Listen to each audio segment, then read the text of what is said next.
Do you remember when I was saying, where's the CISA advisory with the IOCs, with the Yara rules for the leaked exploits? And like, no, I was like, oh, lawyers cannot allow us to share anything. La, la, la, la. Like, no, we have it. You see, it's here. It's with us. Wife, we have IOCs. Wife, we have Coruna now. Good morning, Coruna. everyone. Coruna. Is it Coruna or Coruna? It depends on how you who wrote pronounce it.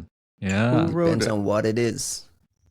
I don't This know. is episode 88 of the Three Body Problem. Good morning to everyone listening all over the world. It is Friday, March 6th at about 9:15 in the morning. Juanito is checking in from the Reverse Conference in Orlando. Nice fancy schmancy hotel room over there. What's going on in Orlando? I mean, Orlando's great. I'm missing like the talks, the first talks right now, just to be here with you lovely folks. But Oh, it started it's- today.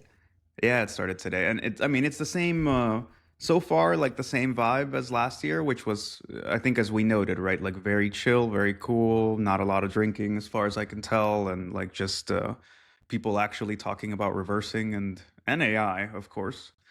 So I'm curious, I'm interested. I want to see how the Binja stuff like plays with this now. Good stuff. We'll talk about it next week. Shout out to Jordan and good luck to all the speakers hitting the stage there today and tomorrow. Costin is in Bucharest, Romania, having tons of fun overnight playing with Coruna exploit kits. What's going on, Costin? I'm just back from Belgium. Before that, from Innsbruck. So it's been a lot of traveling recently for me. And finally, I had the chance to sit down a bit, preparing for Women's Day. But I don't know how big that is in the States, March 8th. And We talked about this last year. we like, talked, huh? There's no Women's Day over no here. Women's Day. Well, Like I'm in- sure in- there It is, used to be a but big thing at Kaspersky, remember? So Right. it's a big Oh. thing in Russia, right?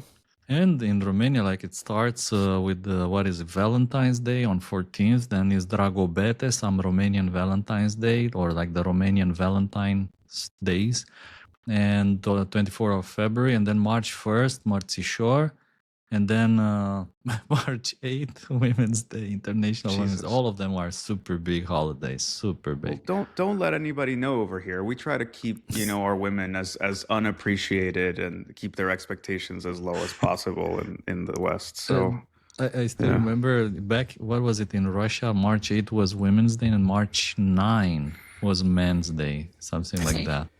To get back to date. Make Just sure they to got their day the recover, next yeah, day. just rebalance things. God forbid, Rebalance. Jesus. Let's Christ. get to the show. This week we got big news out of Google Threat Intelligence. Costin starts off by talking about the CISA thing. We had been discussing this Peter Williams L3 Trenchant scandal. He just got sentenced, and coming off of that, Costin made the argument that someone should at least ship some IOCs or something to help hunting for some of these things that we know got into the wrong people's hands. And then this week we got a report from Google Threat Intelligence Group with a case study on this Coruna, this high-end iOS Coruna. exploit kit that targeted older phones. I did a podcast yesterday with Matthias Frielingsdorf from iVerify that went over this. You're doing he podcasts without us, bro? Like you're just off doing your own I'm thing doing now? my Like, one-on-one, That the was one-on-one wow. interviews. So Wow. we can add Enough. context to some of these stories. I did a podcast with him yesterday, and he looked at some of the code names and said he had a gut feeling that this definitely is L3 Trenchant code, and it's probably connected to the Peter Williams leak. Costin, overnight you were tweeting What's a gut hashes. feeling? What do you mean by a gut feeling? Suspicion, just a feeling. A vibe. A feeling. You You Somewhere tweeted in there. overnight from your Is It on VT account sharing some hashes, which give me the impression that you got a chance to look into this. What can you tell the audience about what you saw and kind of frame it within the context of that Peter Williams trenchant discussion point? I mean, walk us through the story. How the fuck are you the one sharing samples and nobody else is, right? Like everyone else is analyzing the shit out of it and nobody's got anything to say about like I admit that when I saw the Google blog, first of all I said, okay, so Chinese cybercriminals, cryptocurrency. I was not very impressed. The Russian side of things seemed interesting. The fact that it was used on some water holes in Ukraine and Google spotted that, so that seemed interesting. But I didn't have like any high hopes. And the fact there were like no samples on VirusTotal for it, it means you can't analyze anything. You can look at the infrastructure maybe, but without samples to look, there isn't much to play with. And then I think iVerify came with the blog as well, but also no samples. By the way, all the hashes from the iVerify blog, they're not on VirusTotal. And I added them to monitor into my project, and I was sure, in a few days they'll show up on VT, but so far nothing has shown on VT. However, some nice people were able to share some URLs, so shout outs to Valadin, who published an extensive blog on the Chinese infrastructure running this exploit kit at the moment, with many of the hosts from their blog being alive right now. So you can play with them, you can interact, you can infect your phone with them, you can reverse engineer all those exploits, fetch them. And I started doing that, to be honest, earlier today. And as I was going through all these binaries, we have an expression in Romania: when you catch your fingers, it means you kind of get stuck because it's so complicated. And I was like, holy shit, this is not just some cybercriminal stuff. And then, by the way, Ryan, do you remember by any chance what was the name of the exploit that Mark Dowd sold to the FBI in 2013? The San Bernardino San thing? Bernardino case, yeah. Did we know I the name? do. You had the Condor. name. Was it Condor? Condor. Condor. It was Condor, yeah.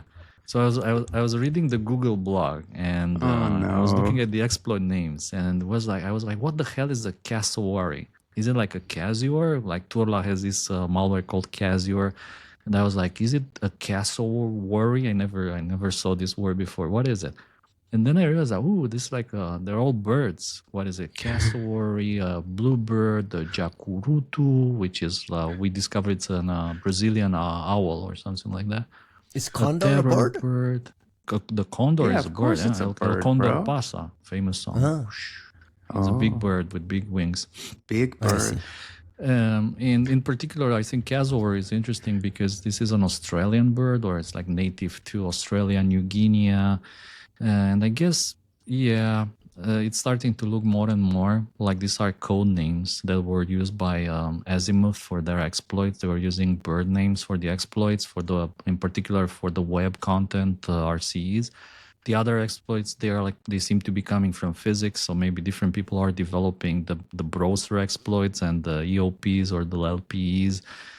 The other guys are into physics, like neutron, photon, quark, Helion, is it Helion? Which is a name for the Helion is the name of the helium nucleus. That's like a code, a name if you want for that. So it seems there's a bunch of different groups developing these exploits, and the guys with the web browser exploits, they seem to be liking bird names. And I was like, wow, this is like really sophisticated. So the more I was looking, the more I was like, oh yeah, it seems that this did indeed come from the side of things that we were discussing the last time and complaining that CISA isn't sharing. And now you see how serious this is. Like holy shit, the set of 0 days and exploits that were being sold by Trenchant to reputable customers, they end up somehow in the hands of Russia, who they use them in Ukraine. Google spots them in Ukraine and reaches out to the Ukrainian CERT to disinfect those sites and to clean up the whole thingy. And then they show up in hands of Chinese cyber criminals who start using them for cryptocurrency theft. It's just like, this is crazy. It's a shadow brokers level event. It's the only thing I can compare it is, and now I understand also why iVerify was saying that, like, this is eternal blue level. This is a shadow broker / eternal blue level a catastrophe. That's the word and the reality here. Are the Chinese taking this shit down as you're scanning them, like whatever the Chinese scammer folks are, or are they still up? No, they're still up. It seems they don't care much. How widespread? There's like tons and tons of those. Even some of them, they were spun up like recently. They're related to Iran, and they're like this fake charity websites, please send money, donate cryptocurrency for Iran, save Iran. While in reality, if you want to donate with like an older vulnerable phone, yeah, you get pwned by the Coruna exploit kit. I think it's important to say, by the way, this is a very important detail in my opinion, which is that even when this was being deployed in Ukraine, right, which was in July 2025, the first time Google saw it was in February 2025, when allegedly a customer of that company was using it. And I thought it was interesting that Google spotted it in February, but did it nothing. seems, it seems they just kept monitoring the situation, right? And later in July, Russians started using it. And that was when Google immediately took action, reported it to the Ukrainian CERT and so on. But it's important, in my opinion, to say that all the time, all the time this was happening, there were no 0 days involved. All of them were like old stuff, 2024 level CVs, 2023 level CVs. There was nothing that you can say was a 0 day at that time, which is good. Not everything had if you ask me. CVEs though. Like some of the Everything had APAC CVEs. bypasses and so on didn't have CVEs. Correct. And again, I haven't been able to look at everything just yet because the volume is just insane. It's huge. Really? And the volume of data is huge. Like there's a lot of scripts and a lot of things to look at, and including some interesting exploit bypasses that Google is also mentioning that they haven't seen before, which are, again, those alone are kind of a treasure trove of information, and they deserve a lot of scrutiny and attention. But I think it's still good to know that this was not using 0 days, at least based on existing information, right? Because we don't know, maybe there were other exploits being used at the same time. Also, the idea of using this as a waterhole, in my opinion, is just kind of crazy. The only thing which is a bit shady, suspicious, in my opinion, I know there's other people saying, oh, this is connected to triangulation because it just happens to have two of the exploits that were also used in the triangulation case. And those have like this kind of physics name there, I think, if I remember correctly, like photon. And like, I don't think the timeline kind of justifies that it's the same exploits, because remember, those were being in use since 2019, and Kaspersky busted them in 2023, not 24. 23. So yeah. And from 2023 to 2025, there's 2 years to incorporate what are now burn exploits and possibly even re-implement or reconstruct them from publicly available information. There's a part of the overlap there that is still unexplained, though. Which one do you mean? Like two of the exploit targeted the same vulnerabilities Kaspersky discovered being used in 2023, but neither of these reports actually say whether there's I mean, that's leading to some of the speculation you're mentioning. If we would have the samples, we could check if it's exactly the same implementation, but because there are no samples, because Google didn't upload any samples to VirusTotal, because iVerify didn't upload any samples to VirusTotal, there's no way to check if they are identical or the same, or if they're like a parallel implementation, or if they have been reconstructed and re-implemented. There was one, like, if we're into conspiracy theories here, why not? Are we not like, into it's that Friday. at all? It's Friday. We're I don't always. know. What is it today? It's March 6th. Yeah, I think it's March 6th. It's a perfect day for conspiracy theories. I could Starlink say, is like, in retrograde. It's a good time for us to talk about Saturn, Pluto. So one of the things which doesn't kind of fit in the story is this Coruna. Like, why is it not like a bird's name, like, or something? Why is it Coruna?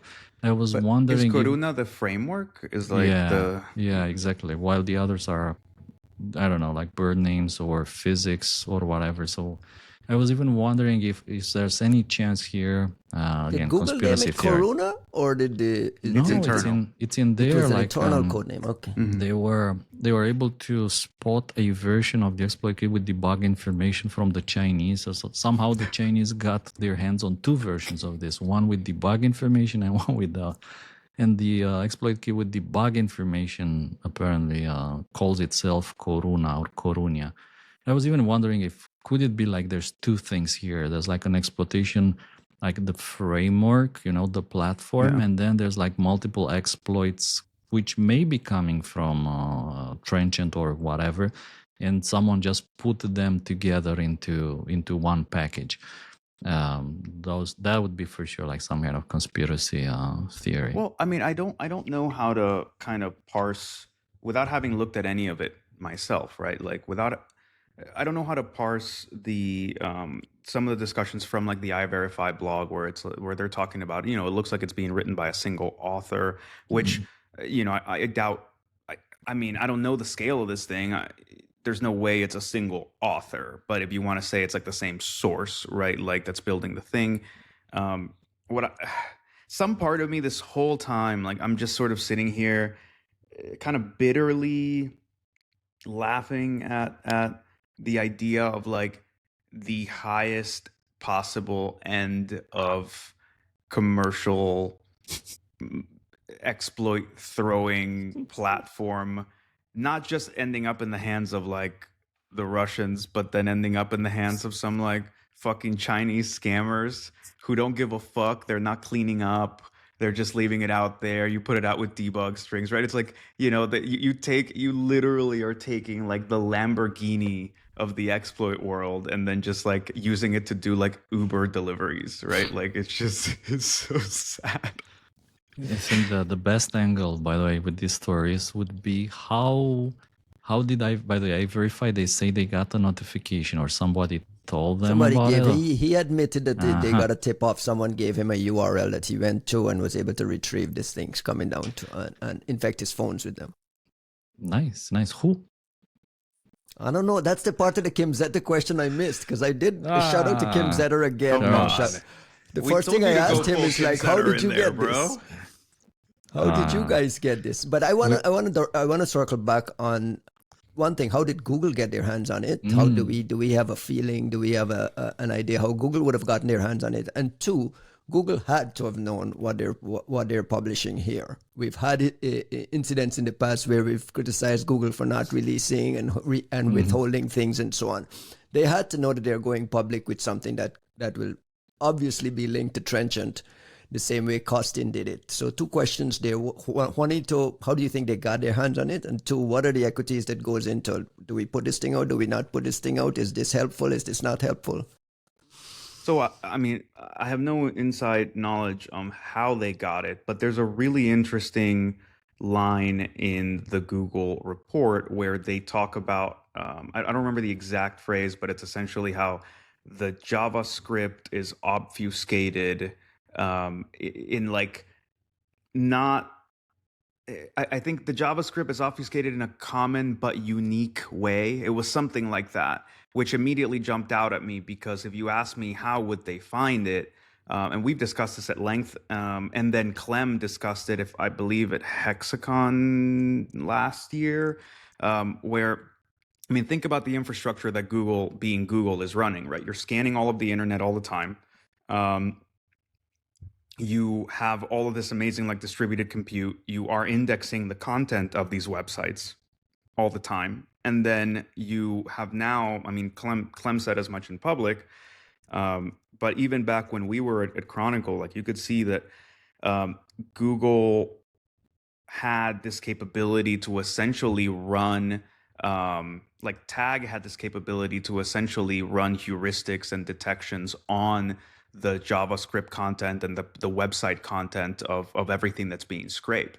So it's this gold mine, right, where you have a copy of the internet in memory. You're scraping and indexing like everything everywhere, and you have enough compute and expertise to be able to say, hey, what of these JavaScript components is unique? What of it is different? What of it is where? And JavaScript is a dirty, awful thing to wade through. But if you can put the right machines to it, I suspect that a great deal of it that we see on the internet is fairly generic. And then you have a much more interesting subset of things.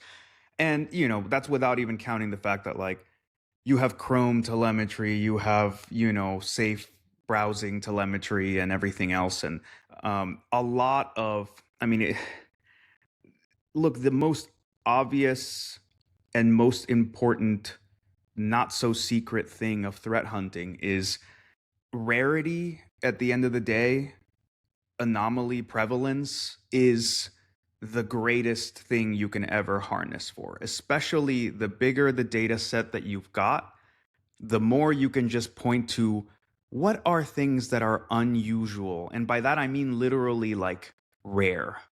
Like, how many unique things do you think are really out there on a set of systems that, most folks are still using largely generic code, or they're using precompiled binaries that are shared and whatnot. So, like, even we used to do this back at KL, and shout out to Sergey Minev, but just looking at a whole fleet of computers and saying, hey, what of these samples are, what of these files in System 32 are only present in like one or two computers? Like that alone, just that. Fuck everything else. That was like APT gold, just sort of like falling out of the sky, because you go, well, yeah, they're scarce, right? At the end of the day, that's something that you can't fight against. So like I see it as sort of like the browser version of that, of saying, hey, there's all these websites, they've got all this JavaScript. There's like a strangely unique piece of JavaScript code that is doing some kind of, it's slightly obfuscated, and when you go through it's fingerprinting a device, and then it's trying to produce some kind of payload. Like, I would be surprised if Google didn't run into that once you get into having that kind of server exposed and not having it be like a single live link or a single, right? Like a lot of the safety mechanisms that go into idiot proofing these sorts of high-end exploit throwing platforms are more about like where you position it and how you make it reachable and how often can it be reached and by whom, right? If I'm trying to infect Ryan, I create a single link, right? It's what we see with like all these NSO exploits. I create a single link, it can only be clicked once, maybe it can be clicked 3 times tops, and then it's dead, right? And it means that you don't have this server just exposed to the internet, just waiting for anything that comes around. By the time you've got, I mean, God knows how the Russians are sort of using this thing. They're not the most careful folks, but by the time you get to the Chinese ones, like doing scams, like, yeah, it's just fucking full out, right? Like it's just on the internet waiting for any kind of visitor. And at that point, if Google didn't catch that, I would expect them to have a sit down and be like, what went wrong? Because that's the kind of situation that they're already perfectly instrumented for. It's also possible someone gave them a URL as well. Yeah, they have all these capabilities, of course, but it's also possible that they got tipped off. And I want to stay in my conspiracy brain there, because I asked about the equities that went into the decision of Google to say, let's go public with this thing. Because as soon as we go public, people are going to figure this thing out is a Trenchant thing. What do you think those conversations were? I mean, I don't think that that's as complicated a conversation under the circumstances as it might have been under anything. Like if we were having this conversation in 2023, then you go, oof, right? Like touchy, right? And that's a discussion that's been had, and people like JD Work and others have kind of come down on Google for publishing on exploits that, they said were being used for like counterterrorism and so on, in what are similar setups, I presume, to what we're discussing now. But the minute that you see this in wider use, it's fair. Like I'm not saying that it wasn't fair game before. I'm saying that the minute you see this start to proliferate, there is no ethical question anymore. Now we're just talking about an overall threat to the internet. There's nothing targeted. If you're worried about your equities and like what happens with your sweet, special sauce, exquisite operations, well, they have a much bigger problem already. And now we just need to go worry about the health of the internet and everybody else in it. So I'm not saying that that it was all super easy at Google, but I certainly hope that it was, because this is the scenario where like all ambiguity just leaves the table. You Peter just have Williams' to protect direct folks. connection is only speculation, though. We don't have any direct evidence that this is what Peter Williams sold to Operation Zero. My Kostin? understanding is that Kosin, you speak, you know what you're talking about more than I do, I don't necessarily, but but you sound like there's it. no evidence. No. There's no Nobody's evidence that fact-checking these you, are so. the same. But there's a lot of things here, including the timeline, including the fact that as soon as Google comes out with this post, I verify they come out like the next day with their blog as well, saying that somebody gave them one of these domains like 2 weeks ago. And I can imagine the process by which this happened. Remember, we were pushing like as hard as possible, like we need CISA, like as a supreme authority, a responsible authority, to do the right thing and come up with some IOCs, like whatever.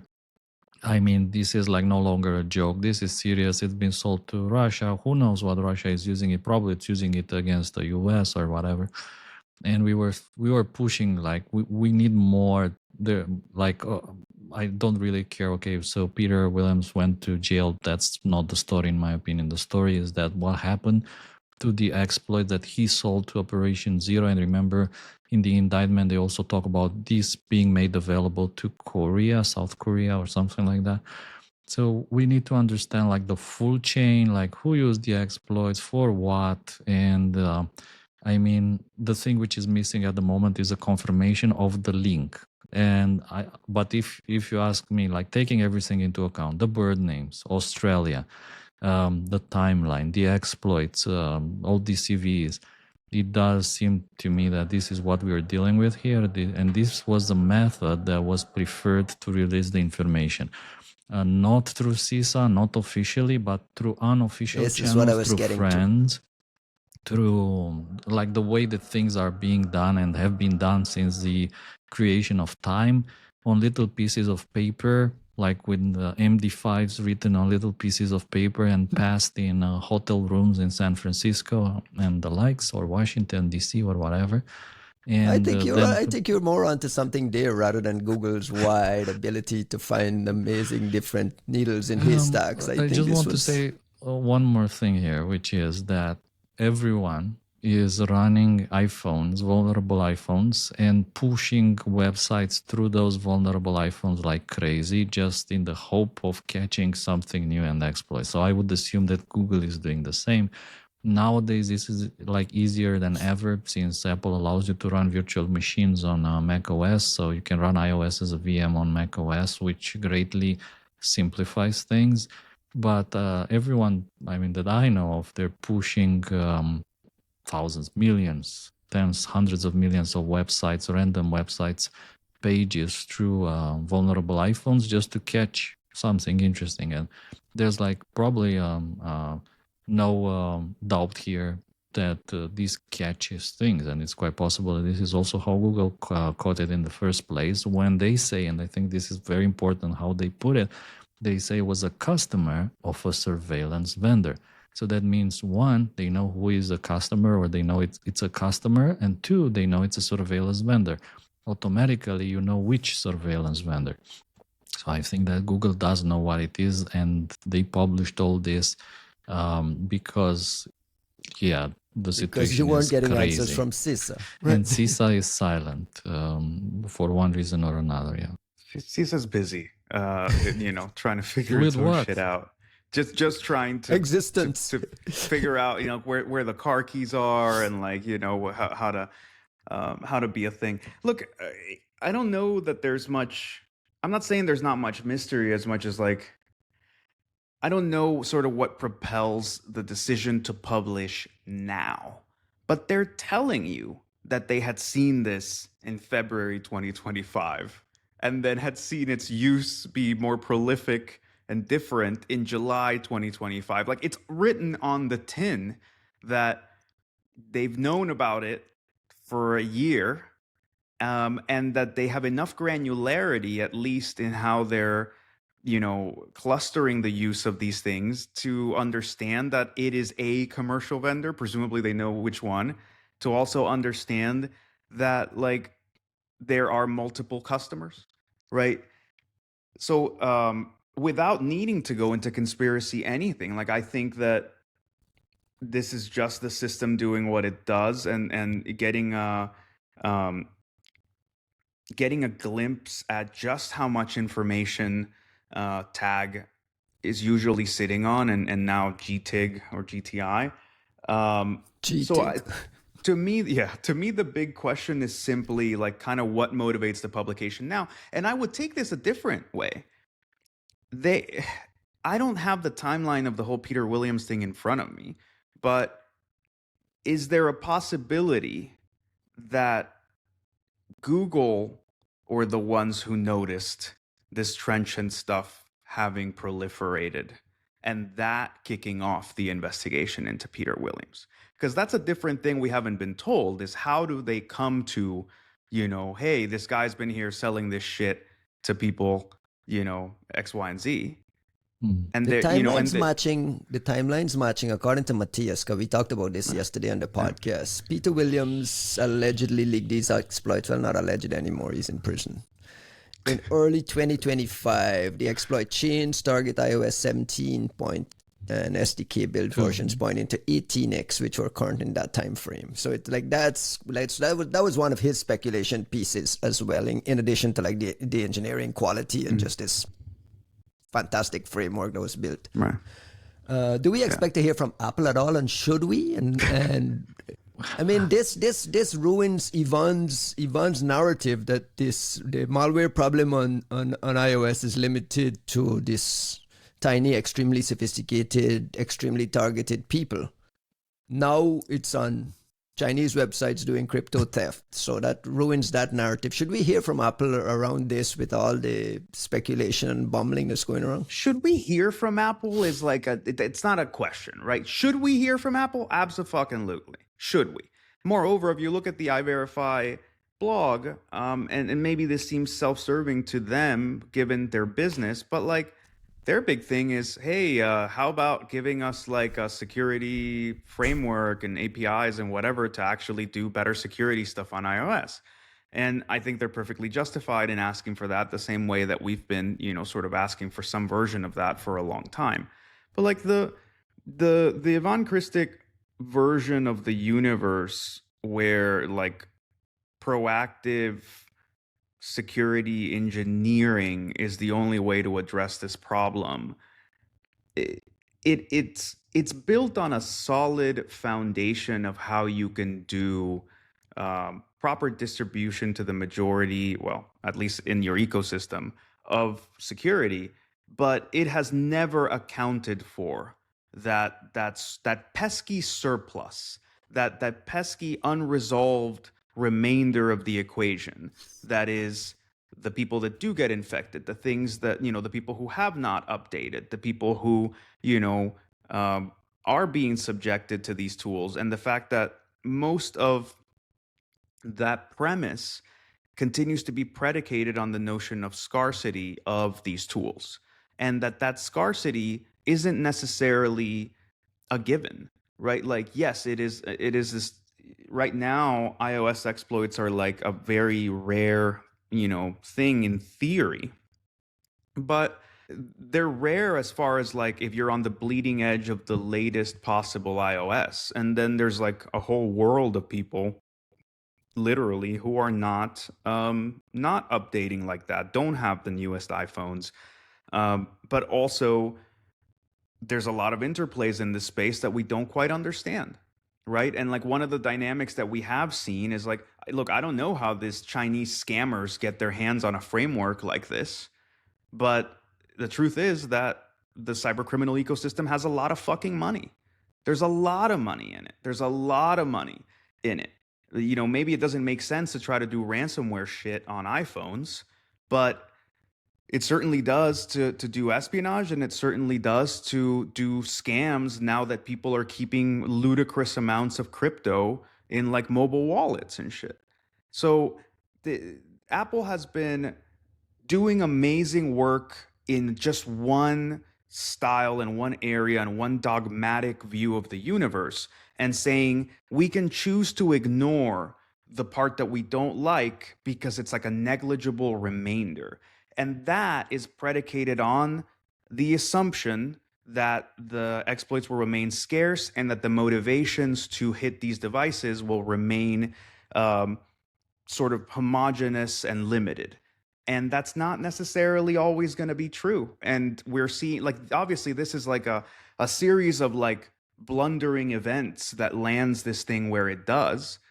But it's also not an unforeseeable thing. And frankly, if Apple was doing what we've been telling them to do for like 10 fucking years now, they would have been the ones to catch that, not Google. How is iVerify able to be a mobile EDR when you guys complain all the time that it's impossible? Like, are they just doing a limited version of it? Like, There's still things you can do, even as an application as iVerify for mobile. But to be honest, what they do is mostly check for signs of compromise.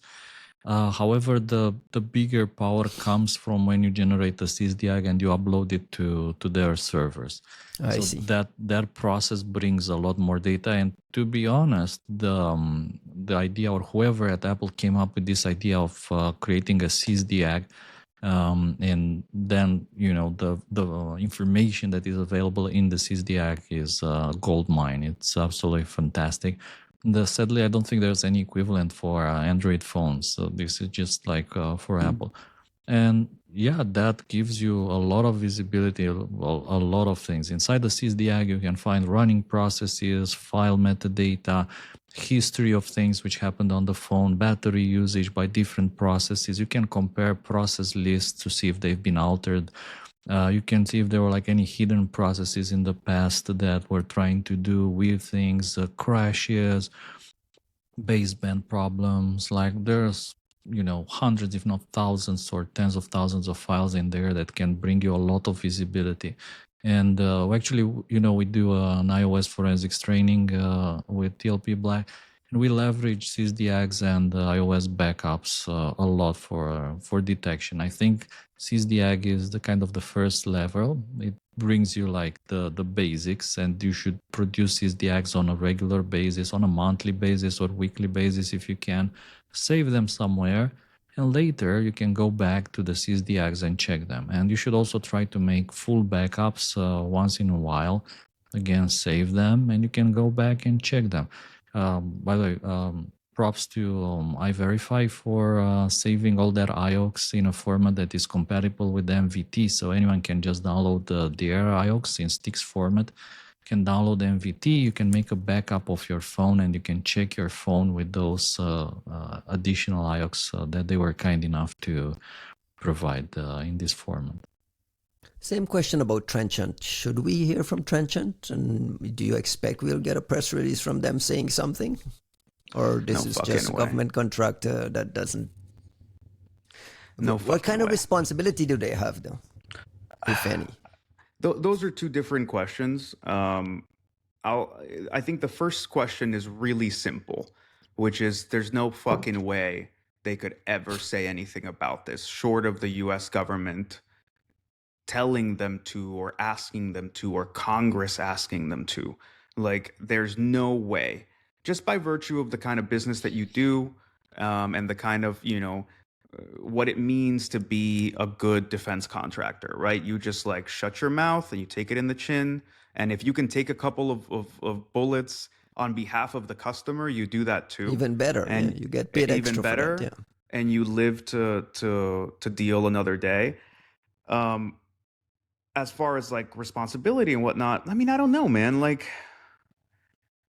we're talking about responsibility for the fallout, and if that's the case, unless you have some sense that they were negligent in how they handled these things, the responsibility falls with the one asshole who decided to sell out his company and his team for some fake Rolexes and some, and some money, some crypto. And I say that very expressly because, hey, look, man, we now know presumably we now know what this toolkit looked like. We never ran into it before. Right? Like maybe Google had been seeing it before, but I don't know that they had gotten the full package and the whole like understanding of the thing before. So clearly things were being managed at Trenchant in a responsible, careful, OPSEC appropriate way for the kind of business they were doing. So if you have What an a issue with cluster. that, yeah, but What a cluster, well, right? Like the this more is I think this about is it, my head yeah. explodes. Well, this and like somebody mentioned Eternal Blue and the Shadow Brokers, and like I really hadn't put it in those terms until like I was reading some of this today and like heard from you guys on those terms. But I mean, it is. I think that that may be sort of an apt metaphor insofar as what it gives us is an opportunity, much like the shadow brokers, to have a different discussion, which is whether we object to the existence and use of these tools at all, which is often how, like, the conversation is seldom framed that way except by like, Citizen Lab or like some of the more activisty folks. And we immediately look at them and go, hey, you're living in a fucking unrealistic parallel universe. But in these situations, what we're basically saying is there is this uncomfortable surplus that comes with you did everything that you were supposed to do. You did everything right. You sold to the right people. You were careful. Those people presumably were following the law. They had oversight. You never saw these exploits appear in some insane proliferation of places that they weren't supposed to, et cetera, et cetera. And yet, some random asshole, some random pedophile, some random whatever decides, in the case of Joseph Schulte, or in the case of Peter Williams, or in the case of, whomever else, Harold Martin, or whoever it might be, in some of these situations, just arbitrarily decides like fuck you, and they just throw everything into places that it shouldn't be. And then we have to have the same conversation that I think we were hoping never to have, which was there are massively powerful asymmetric capabilities whose power is only acceptable based on that asymmetry, on the fact that they are not widespread. And if and when they do become widespread, then we have to deal with conversations that we'd rather not have at all. And this is one of those conversations that I do think is one of those we'd rather not have at all. And I kind of feel for Trenchant. Like, I really kind of feel bad for Trenchant, because, and as an extension of Azimuth, which I've always kind of stand Azimuth, and like, look, I love John and Mark, and frankly, look, they did the thing the right way, right? You had a company that made money, sold to the right people. I personally can't think of a single instance where we would go, damn, I can't believe those dudes sold to so and so. I can't believe they would be in bed with so. Never. They did it the right way, and then they sold the company and they're off to do their own things, and I think we're all supportive of them. So to see that kind of fall sideways now on the basis of some asshole who just wanted to line his pockets, and it's not even like the well-measured version of like espionage where like, oh, you just handed it to some adversary who's careful enough and measured enough that they're going to use that information in order to track US operations and be stealthy and kind of have one up on the good guys, if you will. Instead, it just turns into this like snowballing shit show where now we're just seeing scammers using a platform that is frankly too rich for their blood. Clearly, this is too high powered for them to handle. I point you to the debug, the debug release out there, and the fact that these are getting scanned and pulled by Kosin and they're not even taking them down, right? Like, this is clearly too much for whatever end user has it now. Costin, what's I left ask with my Kim Zetter hat in Ooh. a very kind way. More question to Azimuth. Are Jakurutu, Waffle, Cassowary code names for Azimuth exploits? I'm not like asking for confirmation that it's the You same don't want an exploits. answer. We're just asking. I'm just asking, like, are these like code names used by Azimuth exploits? That would be Possible. like enough How will to we know know? what we are dealing with. I mean, I'm also really curious about the thing you mentioned, right? Like again, we're working with a hypothesis that this is Trenchant, right? So let's move away from it for a second. Not out of any favoritism, but like I just don't like getting too lost in the assumption, right? So let's move out of the assumption for a second. And let's talk about, what is it, Operation Zero or whomever the fuck is selling this thing, right? Because you then have a question of, can they confirm? By the way, can they come and confirm instead? Like, yeah, this is what we bought from that guy. It's if okay. they follow the what Elisa Isage version of getting sanctioned, right? You then just go and tell everybody, I don't know, I don't know why this happened, right? No idea. Imagine a parallel universe in which Russia arrests a guy working at Operation Zero who resold it to the Chinese. I mean, look, nobody's talking about who this like South Korean one was like in the middle of this, right? Like there are still edges to this that we have yet to man. And like, look, so here's where I'm really curious about Operation Zero. How much was Operation Zero a real shop doing real things versus it being entirely propped up by what was stolen from these folks and taken from Trenchant? Just thinking out loud here, I wonder also if they acquired by the Operation Zero, if they acquired these exploits, could it be? Remember that initially I said like the prices for these exploits are too low. Like this guy Peter Williams, he was selling like these things for too little money, right? Do you remember our discussion? And I was saying like they can't be iOS because the iOS chains are like millions of dollars. And now perhaps we understand that the reason the price was this because Peter Williams never sold the real 0 days. He only sold like expired things, exploits from 2024, 2022, 2023, 2020, old shit that maybe they didn't use anymore. And this is what he sold. He never sold them like the latest, the greatest 0 days, only like breadcrumbs, old stuff. Right. I can't shake the fact that that did cross my mind, along with the lines that everything seems to have stopped at a certain point. And I'm curious about what you think is out there today, hitting the newest versions of iOS. I mean, it has to be, right? This is what we're gonna see in like a number of years, because I'm sure that there's companies out there who are seeing like the signs of things like you cannot explain.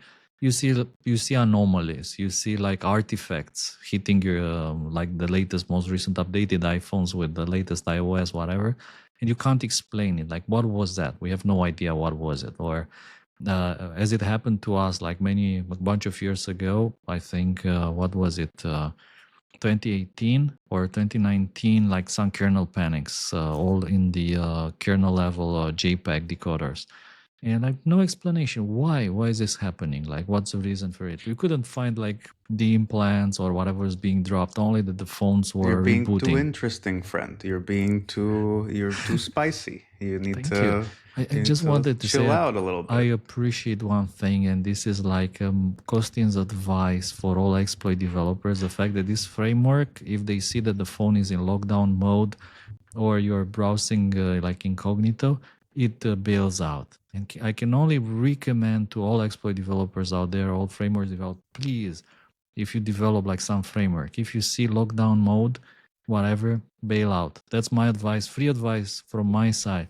You see lockdown mode, you get the hell out of there. Like, don't touch people. This is with how we know mode. Kostin already bought an iPhone 17e, put it in lockdown mode, and it's just sitting there as a fucking honeypot. And he's like, don't do it. Under no circumstances would you like to get this vault of all of my secrets. They're right there. The phone number must is be plus huge. Like, 67. want to be the only company in the world which has an exploit to bypass lockdown mode. Don't be that company. Like, it's the worst possible idea. Do not go there. By the way, on the pricing and the cost for the Peter Williams thing, we got a live fact check from Kim Zetter, who said that he told the FBI that 2 of the tools he sold had $35 million in value to Trenchant. Still seems very, very low to me, but that's the value that they had. I mean, you don't know the terms of sort of the contract, right? Right? Is it because this is the vagary of a term like tools, right? Is it two exploits that had a value of 35 mil, which stacks on top of the cost of having the Coruna platform of exploit throwing magic, right? Like, again, with all the assumptions in place, but like, you got to think about like, what does the contract actually look like? Is there like a 6-month support thing? Is there like we give you this exploit while it lasts and then we replace it when it comes, but there's a fee of whatever, and like live support contract means X, Y, and Z, right? Like there's so much, there's a lot of upsell opportunity, guys. That's all I'm saying. And then frankly, like let's talk about a different aspect of this. When I say like this platform is too rich for their blood, for the Chinese scammers, what everybody seems to be suggesting is look at just how high quality this thing is. Like usually when you hear from the kind of folks that make exploits for Five Eyes, the conversation very quickly takes a turn that is extremely unfamiliar, I think, to the kind of like vulnerability researchers and like more kitty-esque people who are just there looking to pop calc. When you talk to the folks that are actually trying to do the commercial grade shit for like the true cream of the crop, they're talking about like the certainty with which the exploit will hit, the refactoring that goes into taking that and like rebuilding it in a way where you now have like a clear hit rate, like what's going to happen. It's like, it's a deterministic thing. It's not, if the state machine is found in the right state, maybe the thing hits and you have to try to infect it 7 times and 1 out of 7, it'll work for sure, right? Like that shit does not fly. Having the infection kind of execute but not load the payload, that kind of shit does not fly, right? Like you're talking about production grade exploit platforms that are meant to work no matter what in the same way every single time. And it's just like a different grade of engineering, which is again why it's kind of sad if that is what we're seeing here. I think before the internet really crapped out on me, what I was trying to ask was like, how much did Operation Zero actually have to offer? And how much of this is whole cloth? Hey, somebody just gave me a copy of one of like the greatest exploit throwing platforms the world has ever seen. And maybe I'll shove some other exploits in there, maybe not. But the really crazy thing is the platform itself. The really crazy thing is like the throwing mechanism and the quality of sort of the general rigging around some of these exploits. Kostin, you mentioned using the Valadin paper that came out last night to advance the research. They mentioned an Iran connection, and I see a question there. Do you see any Iran link usage of this at all? No, deployment of the kit there. Like, I guess it's just taking advantage of the news and creating all these Iran-themed websites. Again, the tragedy in Iran, help the people, donate for Iran, donate cryptocurrencies for the stranded homeless Iranian people, and so on. It's all scams. There's like no real link to what's happening in Iran.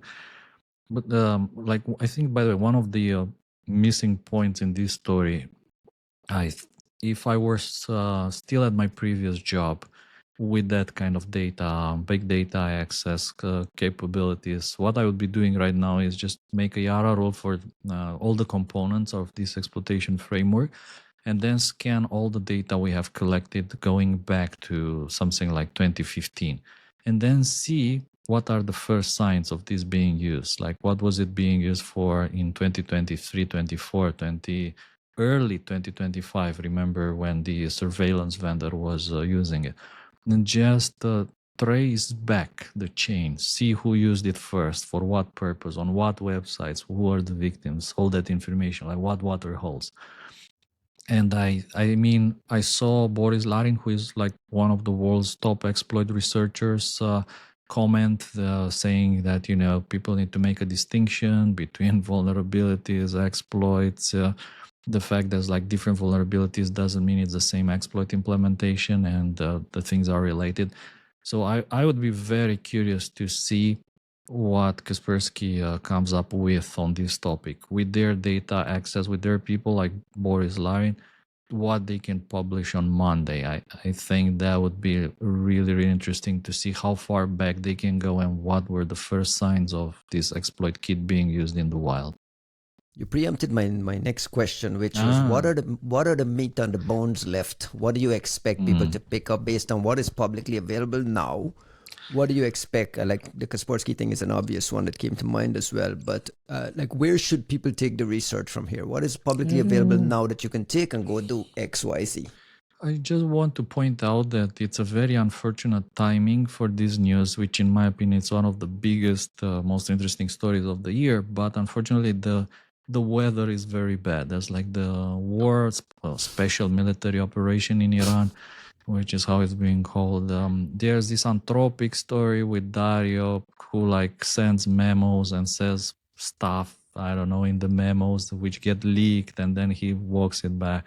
So like just to give you an example, when I was looking at my X timeline from my different accounts, Coruna was not being like even shown in the news feed. The news feed was all about these other AI related things. And unfortunately, it seems like the story is just getting drowned in all the other news. But yeah, which is a pity because it's a great story in my opinion. It's fun. It's like super interesting. And it's a matter of desire. Who actually desires to research it further, knowing that it may not receive any kind of further coverage? So if you do things just for PR coverage, this is not a good story. And also the desire, again, do you really desire to walk back on this story to 2024 and see who was using it first and on whom? I would assume that a lot of Western companies don't want to go there. They don't want to touch that topic.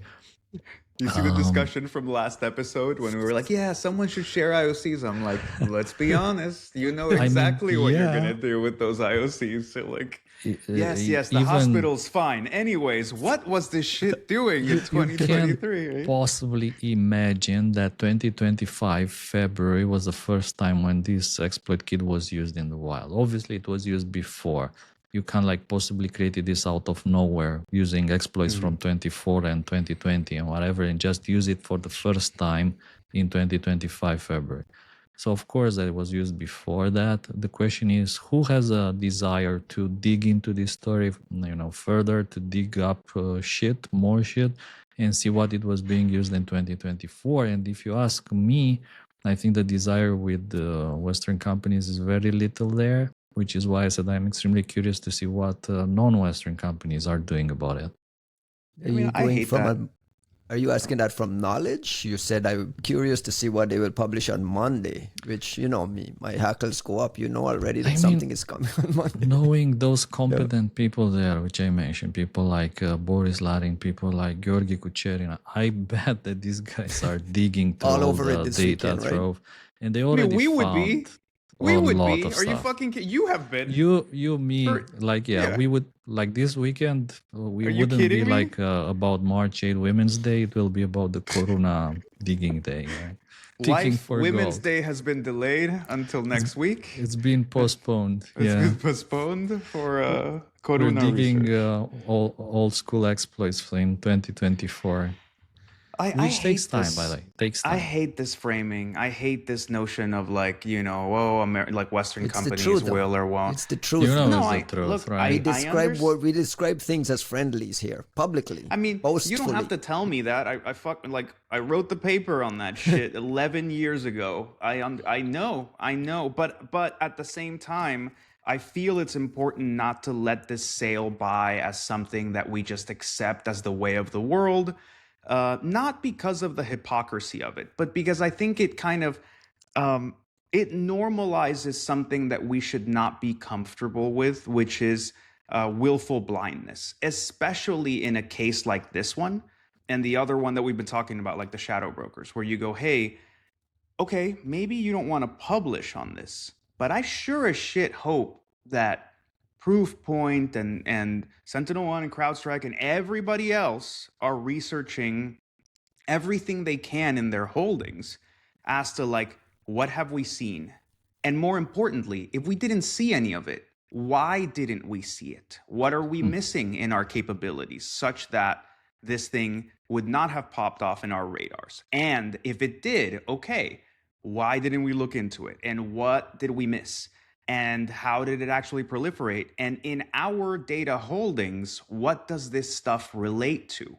And I say it specifically in this case and in the shadow brokers case because something that I kept arguing post shadow brokers was, look, I understand if you don't want to publish on friendlies, but I sure as shit hoped FireEye and everybody else wrote signatures for the equation group after 2015. And if they had, and if they did, you probably would have noticed the leak of shadow broker stuff, maybe even before the shadow brokers actually got it out there. And that's one of those situations where you go, remember that you're supposed to be threat intelligence people and not, just sitting in the sidelines cheering for your friends, and frankly doing them a disservice. Because if FireEye or whomever else had called the US government and said, hey, or Google, right? And that's why I said maybe the Peter Williams thing started with Google. I don't know. But I could sure come up with a story where you go, hey, we've known that this is Trenchant and we've seen bits and pieces here and there. All of a sudden, we're seeing this in Ukraine being used by what we think are Russians. You guys should maybe look into this, right? Like, how does this start? Was the guy just a fucking idiot and he goes to buy a fake Rolex with like his cryptocurrency and ends up like caught in some KYC trap, and then people go, hey, what the fuck is going on? Or did somebody see the proliferation of these exploits, know that it wasn't supposed to be sold to that customer, and go, hey, Trenchant, FBI, whomever, you guys need to go figure out what's going on? And I think that would have been a very legitimate, very important case of threat intelligence serving our friends that we should not abstain from. What else is left on the bone to pick at, Costin? What else is left? We need the samples. So if you can upload them to VirusTotal, thank you very much in advance, please. Where is the CISA advisory, which confirms what this is? Would be nice to get some word from Trenchant saying that they use bird code names for this thingy. Sure. The Kaspersky blog post coming out on Monday, tracing it before the politically correctly skipping the Ukrainian waterhole stuff, but going further back with details on the surveillance vendor and I'm loading their up customer. Casper secrets to see if like they're already fucking with these guys. By the way, there's a register story with Kaspersky dismissing claims that this exploit kit is connected to triangulation. So they already are like at least publicly commenting on this. Based on what they read, not maybe on the samples, but based on what they've seen, right? And I mean, the language there is interesting, right? Sorry, Kostin, go ahead. No, I just wanted to say one thing, which is there's another kind of conspiracy theory going out, which is that Kaspersky originally discovered triangulation because whoever bought this from Trenchant let them know there's a, which is it underestimates the like this is one of the biggest mistakes I've seen like Western people do, which they somehow assume that the Kaspersky researchers are not capable and that they're not advanced. Yes. Yeah. I warned about this with the Iranians and the North Koreans as well. We would always get that shit. We'd always remember what like the only smart guy who said about this was Rob Joyce, and he said that Great is quite adept at researching APTs. And that was what was he, like, deputy chief of Tau? And the people who did Dooku 2. And the people who did Dooku 2 and targeted they great cannot researchers. discover this without help. That's idiotic. Well, look, I think it's a mirror bias thing. And that's where you tend to get a lot of the U.S. government armchair analysts, the kind of people who just like, they're living in their James Jesus Angleton fantasy of like everything, everything is a conspiracy and like the enemy, everything's enemy action and everything is betrayal and everything is somebody telling somebody else. And I get it. And in a lot of cases, right, like some of the stuff that we've been seeing with certain Chinese pieces of research and certain other parts, like Iranian pieces of research in the past, you go, this seems a little coordinated, or I don't see an explanation for how you got this, and yet here we are. And in those situations, I absolutely understand it. But to then look at something like Great, where the explanation's on the fucking tin. Here's the victim, we found it this way. Here's the server, we did it this way.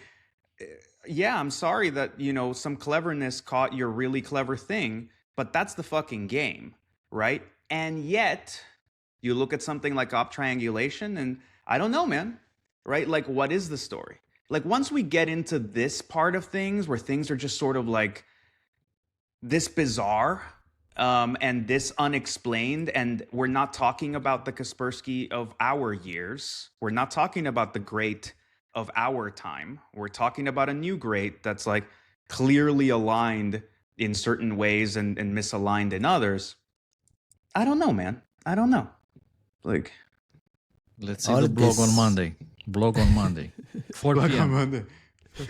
Torpedoes armed? Torpedoes armed? Yeah. Alex Gostev at 4 p.m. Torpedo. Well, 3:59 torpedoes armed. 1 minute heads I up. remember when one of the guys, he wrote torpedoes armed, and then he had to delete the post. Do you remember that? No. It's like, it's like we are not saying torpedoes anymore in the context of the special military operation. Oh no. Shaheds armed? What are they?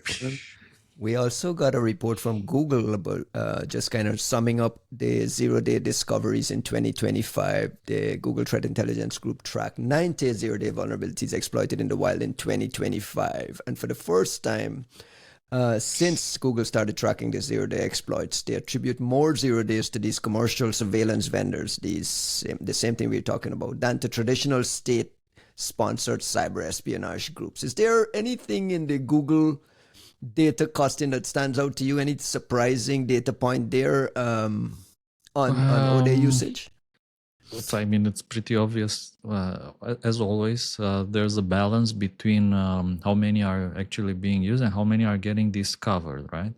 And this balance, you never know. The main question I always ask you, right? What percentage? Yeah. Correct. Is it we are finding more, or is it they're using more? I think at the same time they're using more and we're finding more, but like the percentage of what we're finding is still like below 10%. So what's out there in the wild is probably just a huge volume, and we're like just finding a few, like the failures. And I also wonder, by the way, how do you consider whenever, let's say, the government is a customer of a surveillance company like Trenchant, does it count as an exploit used and developed by that company, or do you count it as a government usage when the customer, I mean, let's be honest, most, like 99.9% or 0.5% of all customers of surveillance companies are governments. I mean, those are the customers, let's be honest. So I would say that also counts as government usage. Just probably what becomes more popular nowadays pretty much all over the world is that it's become a very lucrative business to develop offensive toolkits, to develop zero days, and then sell them for great profit and with little risks. I think it, as always, the balance is between risk and profit. You can make a lot of money, but then you can get sanctioned like NSO, and your executives can get sanctioned, your employees can get sanctioned, and then you're in a load of trouble. So there's always like this balance between risks and profits when it comes to developing. But I think we only know about a fraction of the companies developing zero days and developing offensive tools and selling them to governments. Really? We only know a little fraction just. How much of this shit is also like a willful misrepresentation of the discoveries on the basis of what's easier for these companies to talk about? Because when were they ever exploits being developed inside of the government?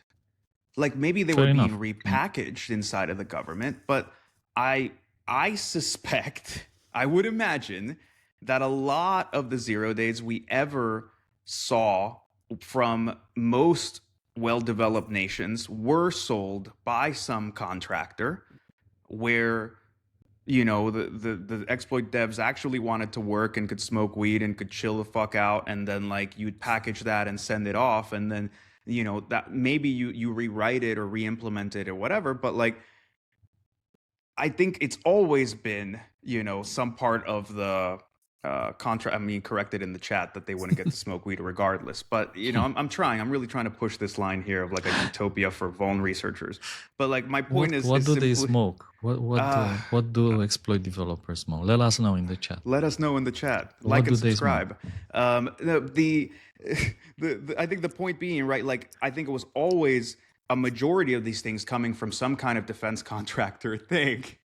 The chat is lit. But the but at the end of the day, we weren't categorizing them that way, or we didn't have that possibility of understanding at that level of granularity. And now, what I'm trying to point at is to what extent are companies like Google willfully boxing this up as commercial surveillance vendors, even like, especially if you're talking to me about like a company that only exclusively sells to Five Eyes, a company that only exclusively sells to the US, and the US are the ones running the operations. The discussion of whether this is a commercial surveillance, whatever, yeah, there's commercial relationships in there, but we're really just hiding the hand for the sake of not having the discussion, and that's okay, right? Like I get that makes it easier for folks like Google and Apple and so on to talk about these things in ways that otherwise they don't want to talk about them. But to then come out with a report that says, oh hey, the number of exploits being pushed out by like commercial vendors drastically exceeds that being used from like in-house APTs, you go, how much is you like changing the labels on the buckets versus like just for your own convenience versus the actual changes that are happening in the space?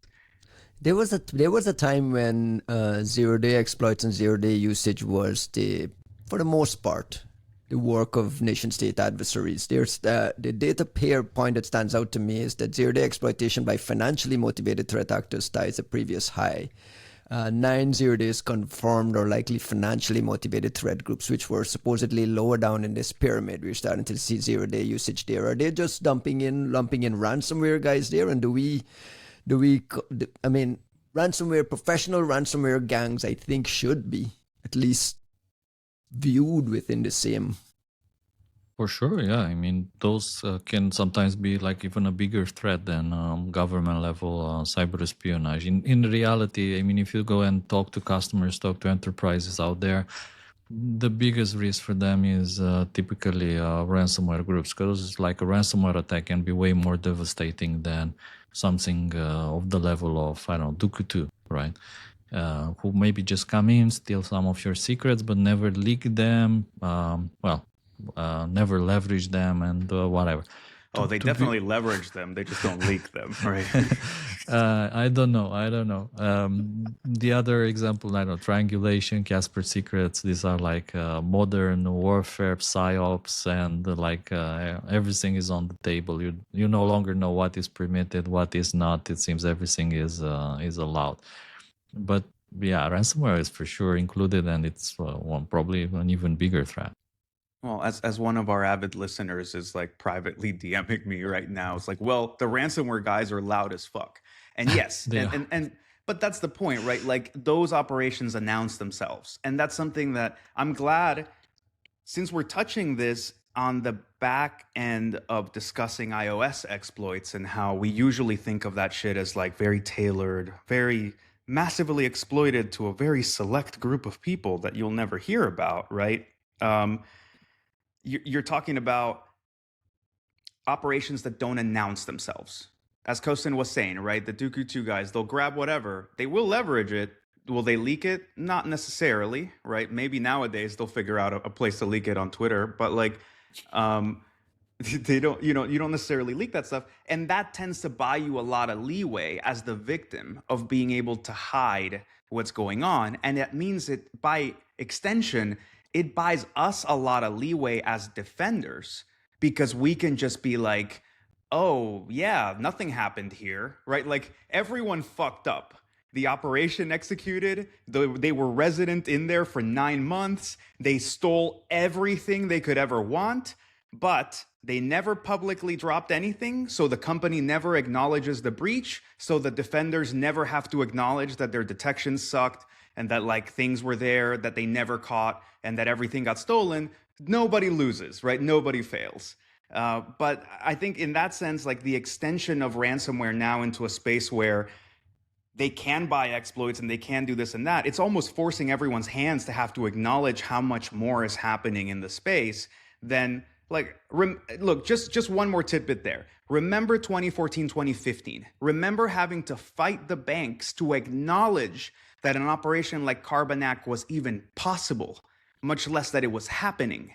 And that was the problem that we had in the early 2010s of like, you were fighting companies who were trying to tell you that you were a tin foil hat wearing lunatic for claiming that there was an espionage operation in their networks.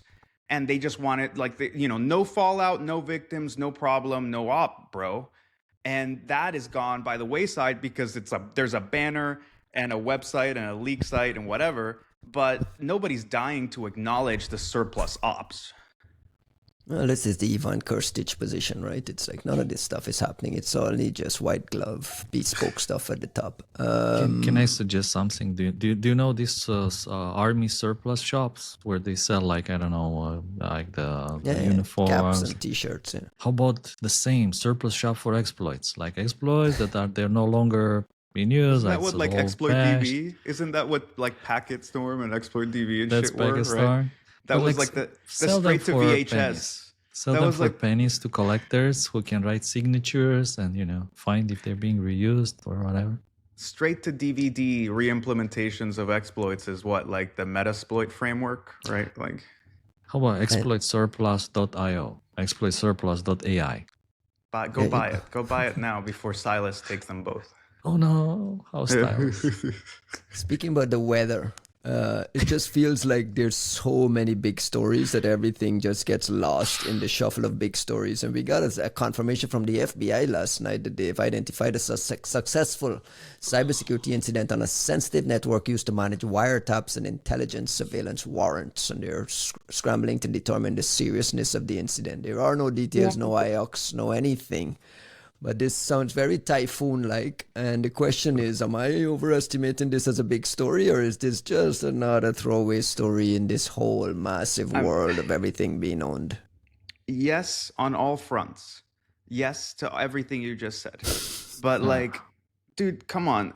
In these days, like the FBI was nothing stellar before, and now, by their own admission, even in the article that you're citing, it's all about how like, well, all their forces are decimated, all the cyber people have left, like whatever's going on. But I will add another bit of nuance there, just for us to keep in mind with the way the language is being like opaquely pushed out. Is this a typhoon in an amazing surveillance mechanism that, they just like beat all odds and Cisco'd their way in there? Or is this the Lapsus kids using a fake email from a field agent, whatever, asking for a warrant on their ex-girlfriend so that they can sextort somebody through a wiretap mechanism? Because both have been happening in the past few years. Not plausible, happening in the past couple of years. And I don't know that we've accounted for any of it. So take your fucking pick. Costin, what is your pick? What is your bet here? Is this China? China. I would say that China has been doing this since 2008 at least.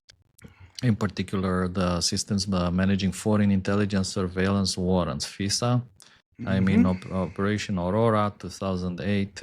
China has been doing this since forever, and I would assume that it's their hand again. But like Jack said, nowadays, everything is possible. No idea. I'm just trying to understand. It would be, I think, very important to understand if this is like a totally new thing, or it's just a continuation of Salt Typhoon or whatever we want to call them nowadays. and like they never left. Something like, oh yeah, but we didn't entirely catch them the last time when we caught them in the FISA systems and like the surveillance systems, when we just caught them again, but it's the same people. Like, it's just like a continuation. How is it that we spend an hour and 15 minutes on Trenchant and Coruna, and in 5 minutes we skip over the FBI confirming that their wiretaps and intelligence surveillance system is compromised? Like, it blows the mind that some of these this would be a huge story on the front page of the New York Times in normal circumstances, but now I'm going to skip ahead circumstances, bro. Like, that's it. That's the whole story. But it's crazy, we're right? not in normal circumstances anymore. I mean, the next story on our list is Iran and USA and some of the cyber that we saw and was confirmed there. And even this feels like this feels so old. I mean, a week ago, the Pentagon confirming that they carried out cyber operations and disrupted Iran defenses ahead of this joint military operation. I'll give you a quote from the Joint Chief of Staff Chairman General Dan Kane. The first movers were U.S. Cybercom and U.S. Spacecom, layering non-kinetic effects, disrupting and degrading and blinding Iran's ability to see, communicate, and respond. So this is what really cyber war looks like. Kostin, what do you think this looked like? What do you think he was talking about? I think General Kane is a very cool guy, and every time he makes one of these speeches, by the way, he has a different watch. I don't know if you noticed that, and there's like a bunch of people on X who try to figure out which watch is he wearing today. Like, is it his Rolex, whatever edition? No, it's not a signal. Well, maybe it is a signal. I don't know. He's signaling the operation. How's the operation going? Am I wearing like Mr. Juanito flashing his watch? Breitling watch. What? Yeah. Is it like the same one as General Kane? Is it Breitling that General Kane I'm not involved has? in the special operation. They have not given me the special watch. Is that a Peter Williams Rolex? Yeah. I was able to buy Peter Williams's fake Rolexes at a discount at an FBI auction. In all seriousness, we saw cyber being used to disrupt communications and censor networks across the place ahead of it. I think my favorite story is if you want, there's like several stories. Of course, there's the one of how this extremely popular Iranian praying app got hacked, and their Firebase was used to deliver a message to everyone. And also, like as a bonus, it seems that this application had location access. So like everyone using the app can, based on the location, find the best way to pray. And obviously that leaks your location, which means it's an amazing source of telemetry. So no surprise that was hijacked and used. But to me, the most interesting story was, of course, that the hacking of this all security cameras in Tehran, and then using that information to pinpoint the moment when to target the bunker in which Khamenei was meeting with his advisors. And of course, we know these cameras got hacked. They've been hacked for years. And Hamid talked about it on our show. He was hinting at that, right? He was hinting. But nevertheless, you heard it here first, folks. You heard it first on the three-body problem, the full-body problem, and all three bodies. And I think that was like the really interesting part of cyber. If cyber hacking of these cameras allowed for that operation to succeed, I think that is probably one of the most important things in the whole war. And you know how important it was actually to kill the Ayatollah, the supreme leader of Iran. And the fact that cyber allowed for that to happen this way, I think that's one of the most important happenings nowadays. And it kind of proves how important cyber is in cyber war. The IDF also announced that it bombed the compound in Tehran that housed Iran's cyber warfare headquarters, the IGRC headquarters. They bombed a compound that included the IRGC headquarters, Intelligence Directorate's headquarters, the Basij headquarters, the Quds Force headquarters, and the cyber warfare headquarters. And there was a video that was floating around that Hamid shared on Twitter that was really fascinating to me. It's like in the middle of this bombing, the explosion is happening, people are walking in the street, and someone is having a camera, and then suddenly the camera pans down to a document in Farsi that shows like one of the cyber guys being promoted. It's just like an information up where it pans down. The document has no dust or crumbles. It's just a pristine, clean document. Just out of the printer, right? You just see a camera panning from this explosion and chaos in the street down to this document showing this cyber guy, very clean, brand new, out of a folder, and then back up. It's crazy. So and we that know guy just happens to be the same guy that was exposed previously by one of these activist channels, right? Absolutely. So this, in addition to cyber warfare, we have all the. I mean, it's the head games being played here is crazy. But the fact that Israel have people there on the ground, like next to the building live that in got the middle bombed, of the explosion, with a piece of paper printed, like that alone is just mind blowing. I mean, It's I think crazy. that shows sort of the underestimating that goes into what the big boys actually do when it comes to these campaigns, right? Like you don't just vibe your way to bombing some giant crucial thing and then go, we did it remotely. We're pretty sure that was the place. We're pretty sure it went down. We're pretty sure they're dead. Like that doesn't. Like we that have a doesn't guy on the fly. ground, like literally We with need a camera we have a panning motherfucker to there. We had a dude next to the Ayatollah who told us the Ayatollah was still there when we bombed the fucking place before we go say, oh, he's dead, and then the motherfucker's still alive in the rubble somewhere. Like You want it's a attribution? different Here's your standard. attribution. It's a different standard. What have we seen on the other side? Has there been any outbound cyber efforts? I know Patrick, shout out to Patrick Howell O'Neill at Bloomberg, kind of documented what we've seen coming out of Iran. We saw something from Symantec, or what used to be Symantec, it's now Symantec by Broadcom, saying that Seedworm, Muddy Water, has been active on networks and US companies since the beginning of February 2026. Checkpoint is seeing a sudden spike in scanning activity for internet exposed security cameras recording in Israel and countries across the Middle East. Costin, what can you tell us about what we've seen on the other side? I mean, of course, this raises a question: if these Iranian groups are still active, where are they active from? Because the internet in Iran has been almost dead. The internet in cut. Qatar is pretty decent. Yeah. The internet in Qatar, fair enough. So that's one thing. The internet in Qatar. The other, again, to me, this is kind of normal that they would be attempting something. I don't think it will be very consequential in the sense that it's done in a kind of probably a rushed fashion. It will probably be more of a level of a nuisance, but I don't expect that to have this comparable effect to what Israel the US did before the physical action against Iran, like in the first hours of the attack.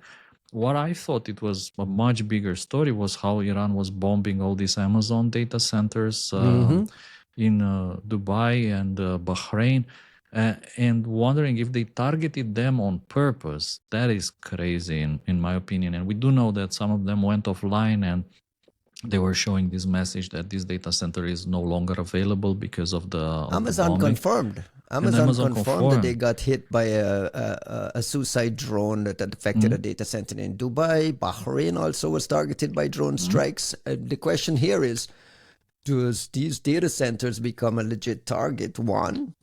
A legit military target one, especially when you're talking about like the Anthropic, you mentioned Dario, and the military uses of AI.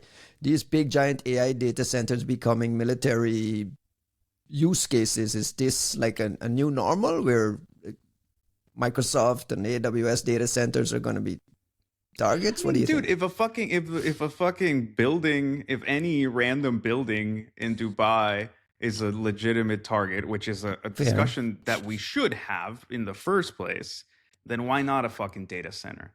And like, you know, the Iranian regime might have gained themselves some sympathy if they could take out Copilot for a while. That wouldn't have been like a terrible thing for anybody, right? You do remember that Claude was like out around the same time they were bombing. Claude was there was like an outage with Claude for about 4 or 5 hours, and I mean, yeah, they said they identified the issue, and I don't think it was related to the bombing per se. But just imagine if one of the reasons Iran is targeting data centers is that somehow they are thinking or believing that these data centers are hosting the AIs that the US, Israel, whatever use against them. And then like data centers become a component of the AI that becomes a component of the war that is being used in Iran. So therefore they become legitimate targets. And keep in mind, there's people working in these data centers, like engineers that have like no business in the war whatsoever. And in general, the kind of equipment that is stored in these data centers is worth way more than, let's say, just bombing a hotel room or whatever. Like the kind of damage that you can do is like on a different scale. With all the cost of memory nowadays, can you imagine like what is the impact of a Shahed drone hitting one of these data centers and burning I'm sure it they're up? well insured to be fair. Yeah, but there's like a loophole money, like in insurance, sure, but like just in terms of damage, someone is still paying for that. And I we remember are listening paying to for this. the increased cost of memory because Iran is bombing our memories in data centers. I remember on this very show when we were talking about AI replacing humans and AI replacing jobs, and nobody has jobs anymore. You know what Juanito predicted? Someone will go What? right over there and burn one of those data centers to the ground. So what do you expect With like pitch and militaries forks to or do? what? He's always predicting this shit that comes true. So I'm the Cassandra of threat intel. I don't know, man. I am not ready to give Iran nearly as much credit as anybody wants to give them. Not on the kinetic strikes, not on the missiles, not on the cyber. Like, I see them as a fucking straw man bullshit shop now.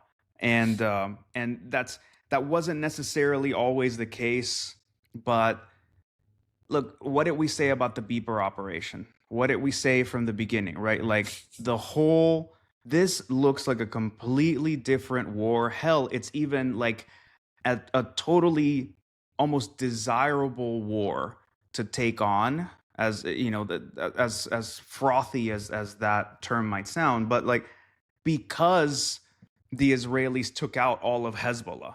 And so you don't have the Hamas forces on one side, you don't have Hezbollah as a proper like force projection arm sitting there in the middle of Lebanon. Even Lebanon was like, hey, disarm and get the fuck out of here to Hezbollah, which is, I mean, it's a fucking blessing to that country to finally, hopefully, get that cancer out of there. And that is why you can go and treat Iran like a 2-bit fucking country that really doesn't have a whole lot going for it. this is the kind of dangerous underestimating that leaves us like dragging through things forever and ever. Ryan, You're just like these no, bozos. They know those are two different things. The dragging forever and ever is not because they're capable adversaries. It's because we underestimate the difficulty of running a functional society. That's the real problem, right? Like that. How do you stand up a functioning society, government, and self-governing structure?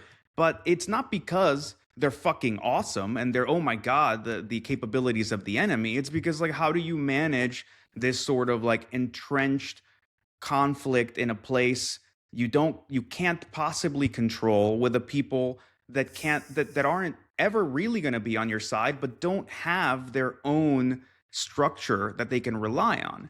But it's not because Iran is fucking like the Iranian regime is just what an unbelievable war fighting capability it is. And that's part of the problem. Like, I'll give you the reason I'm fighting back on that so much is I think what this shows is the how much we've been miscalculating things with Iran over the past like 10 or 15 fucking years.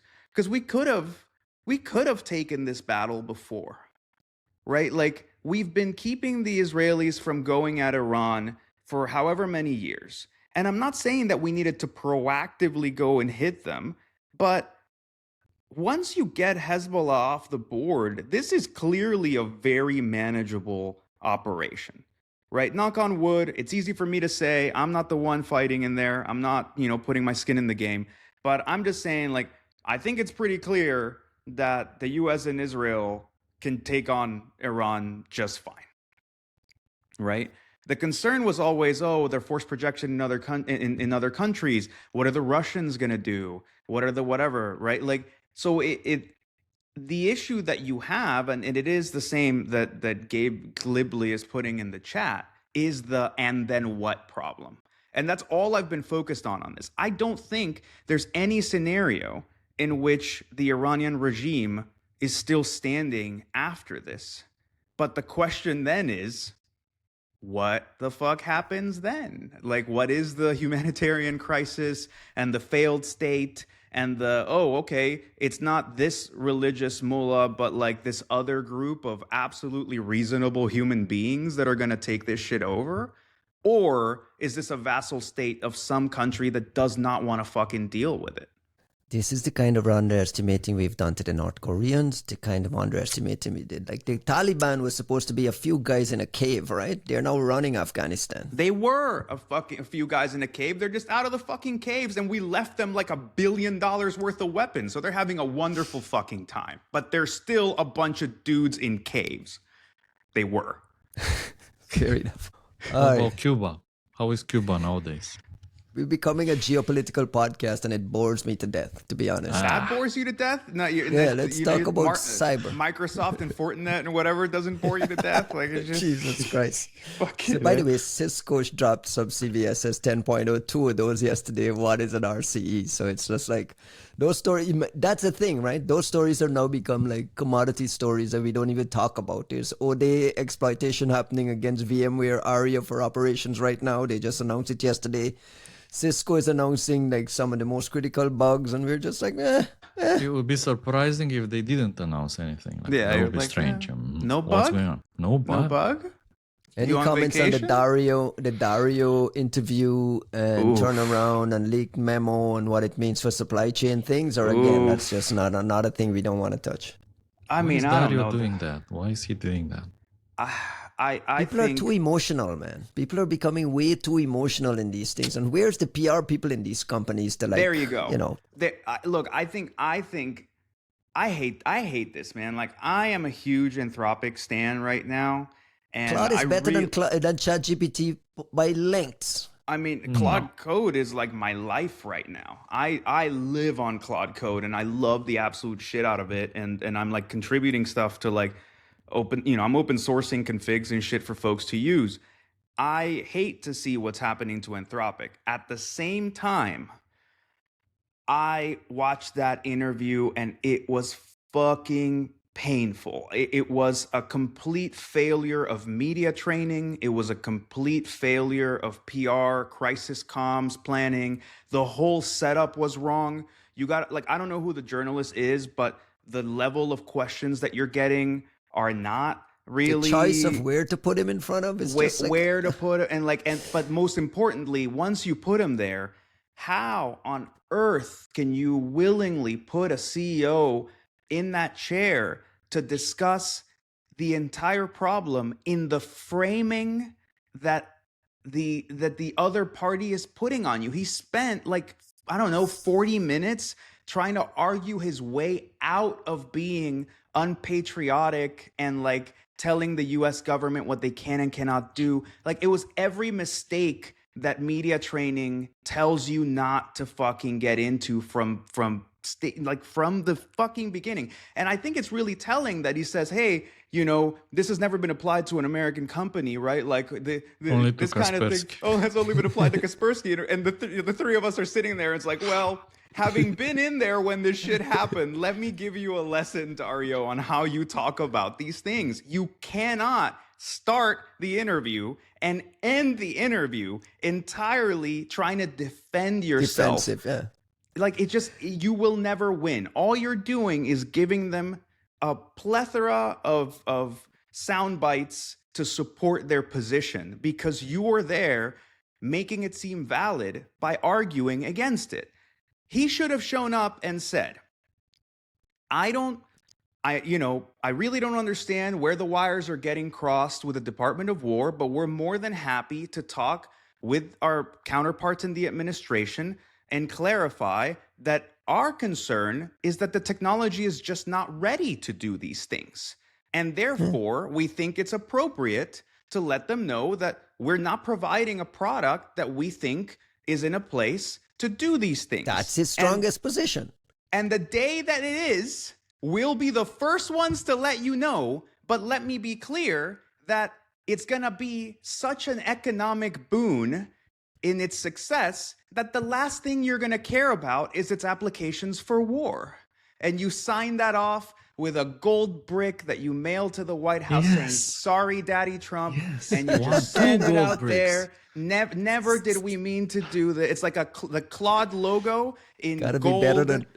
And It's like, gotta you be know, better than Tim Look, Cook's. Tim Cook Yeah, it's went like- with one brick. You need to go with two bricks you get the if you want Claude to get Code some logo effect. made out of gold, and it has like Dario and Trump holding hands like carved into it. And that's it. And you're done. And you give them some preferred stock in the IPO, and everyone moves along. But instead, we need to come out and do this like dumb fucking interview, and then put out an emotional ass memo as if that shit is not gonna leak. And like, look. Worse, and then after the memo goes out, apologize for what he said in the Yeah, memo yeah. because we were having a hard time in the company and my emotional state was in a hard place and I'm shocked that this memo gets leaked. Like, which world is these PR people living in? Like, who's writing don't- these memos in there and saying, hey, does this not get leaked in 10 seconds if you send this I to the would love to entire know- employee base? I would love to know the Hi. company that's making Anthropic's commercials, because that shit was some genius level campaign. Put them in I charge. would- Put them in charge And I of the would PR. like to know, and I would like to refer a few people to do crisis PR and comms inside of Anthropic, Oh, la, because la, la. that was just massively mishandled. Dario out of Anthropic I was CEO just gonna position say- by May? Yes, no. It's this polymarket shit, or like what are we? Of course. Do you think he survives? In Costume all market. seriousnly, do you think he survives?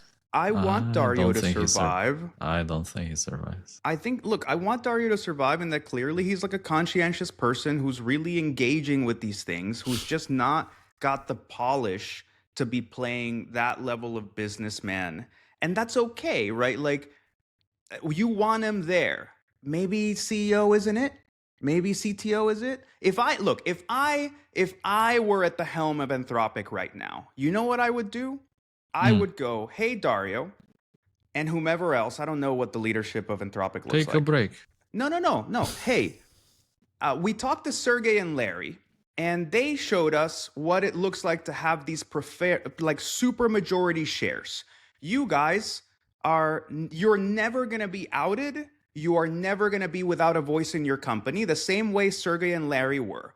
And we're going to bring Eric fucking Schmidt to be the CEO. He's been working with the Department of War, with the US government, with the IC, and he has shown what it looks like to just be the lovable, acceptable businessman at the helm of an important company without fucking over the founders that were there in the first place.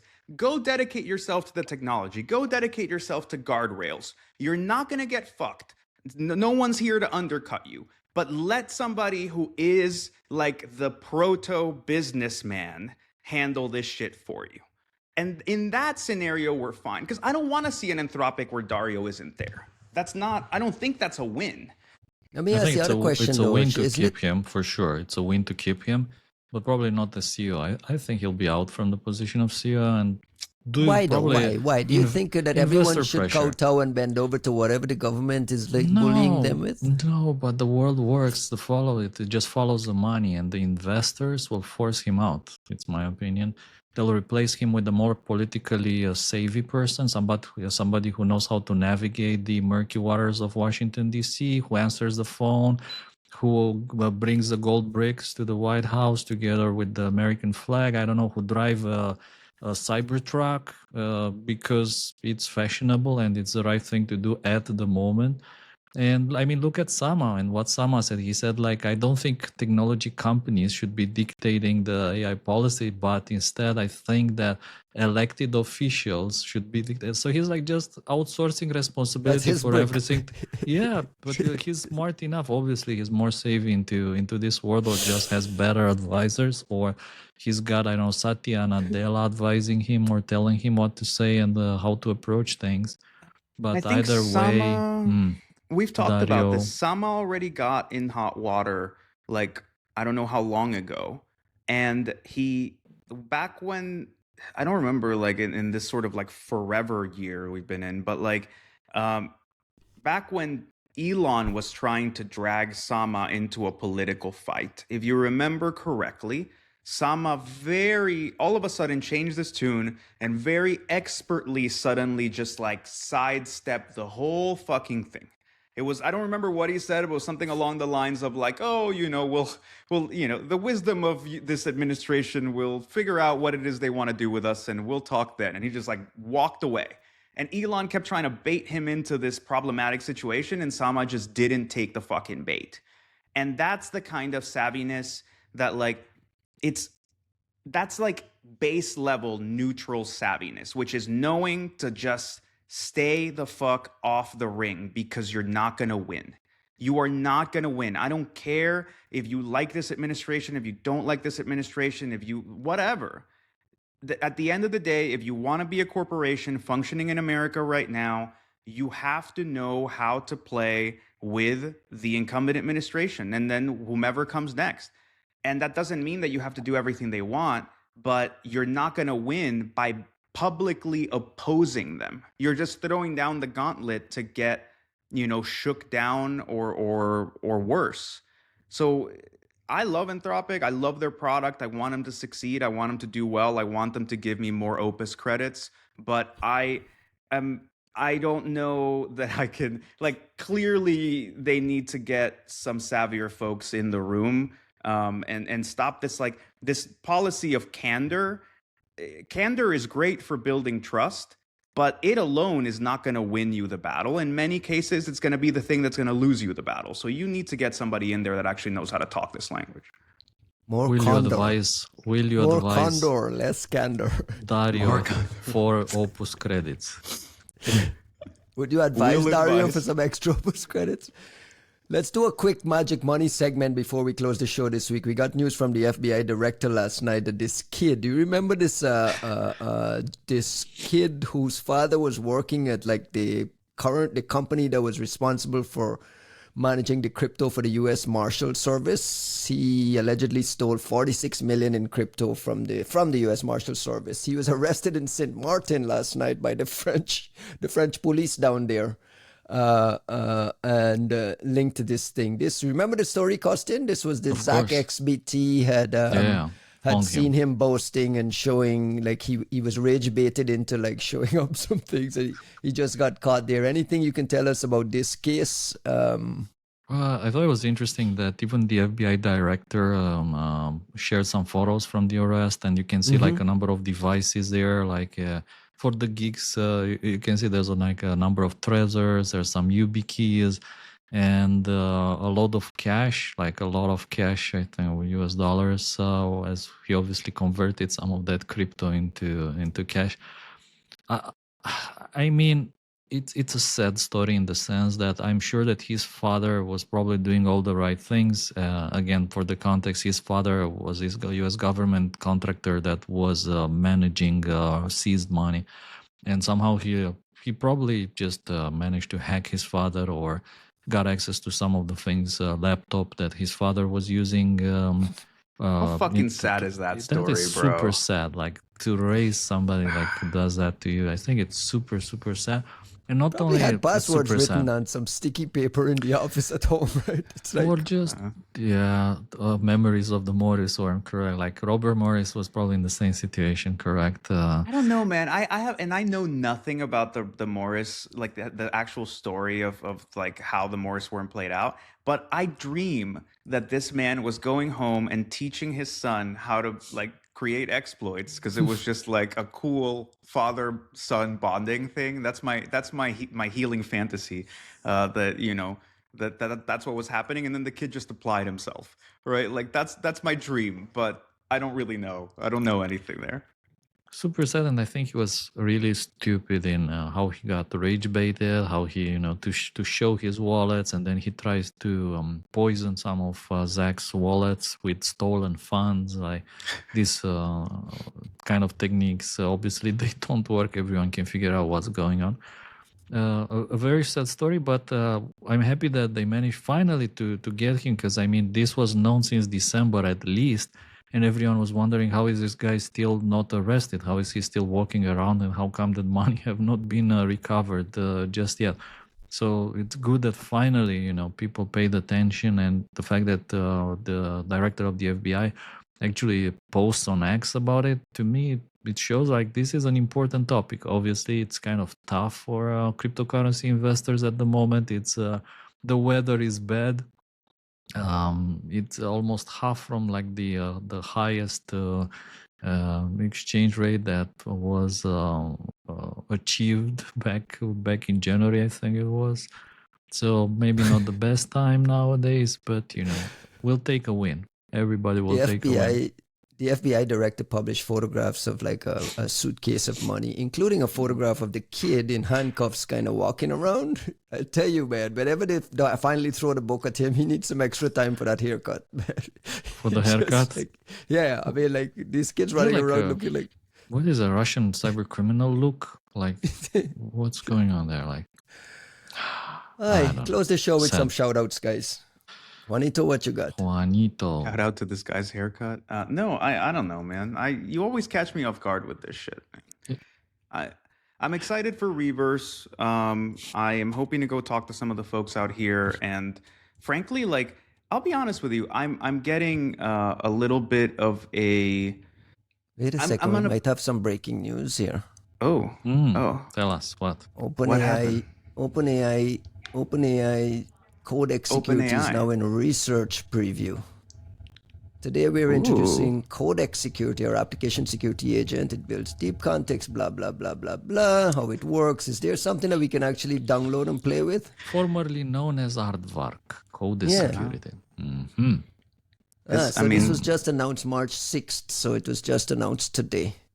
Let me see if I have get access Dave to Vitale it. next week to come and tell us if this is still vaporware or if it's something It's else. not vaporware. How can it be vaporware? It's How there. did you apply for it? Like, how would you have access? Costin, did you apply for it? I know you were trying to get your hand on it. Did you officially apply? Did you even get an acknowledgement that you applied? Not even. Well, when you apply, I think on the page, like after you submit the information, you get something like, we got, like, please stand by or something like that. This is why, like, you asked me how am I calling it vaporware. I'm like, nobody's actually played with it but Dave. Shout out to Dave Vitale. Shout outs, of course.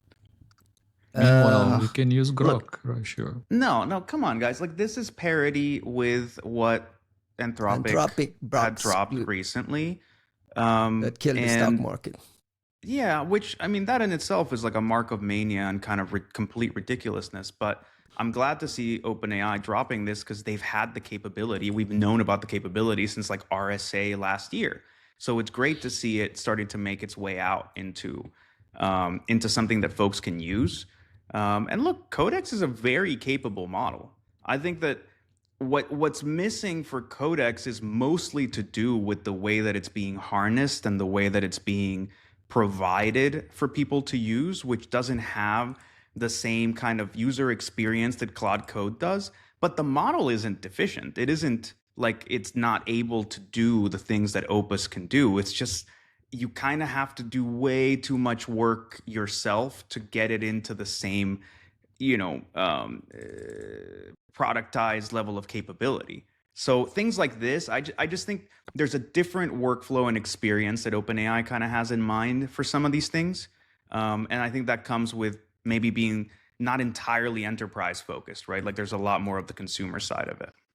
All right, just to fact check myself on availability, it says here in the blog post, starting today, Code Execute is rolling out in research preview to ChatGPT Enterprise, ChatGPT Business, and education customers via Codex Web with free usage for the next month. So you have to get yourself a business license, I guess, to be able to use it. Costin, you still have your university address? No, I don't. 5.4 up here, by the way. 5.4 is still available in the menu. Ooh.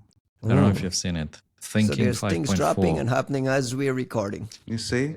They And need to someone time was these better saying with our that, podcast. I think even today, someone was saying that 5.4 is like their most amazing model ever with 1 million tokens context window.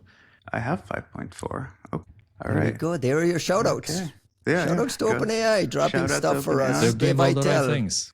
Do it All on the right Thursday so things. we can talk about it on Friday instead of doing Send us a preview. You think? You know it's inevitable. Like one day, like Anthropic and OpenAI will merge, like be one company. Dario CTO, Sama CEO. They won't even fucking hold hands. They'll hold hands like this, like brothers. Milk and honey and world peace. Milk and honey and world peace. That's a beautiful shout out. Costin, can you close the show? Anything, any plugs, any shout outs for anyone? Shout outs to all our friends, by the way, who are like directly affected by the war. Our friends in Iran, our friends in Israel, and all the nearby countries. Friends of mine in Dubai have been seeing things fly over their houses. They said like, oh yeah, there's stuff flying over our house. So far, everything's fine. So shout outs to everyone. Please be safe. Take care of yourselves. And you know, our thoughts are with you. Hope everyone will be fine. Juanito, I'll see you next Friday in San Francisco. We're going to be out there again for Nebula Fog, the AI hackathon thing. And this is a building event. It's not a security event where there's like a bunch of presentations. People are just hacking and building AI things together. I'm very excited about that. Good luck to all the organizers working on that. RSA is coming up. Are you going to head out to RSA? Fuck no. Absolutely RSA. not. I might go visit some OpenAI friends around that time, but I'm not. There's no way I'm fucking going to RSA. Any closing shout outs from your side?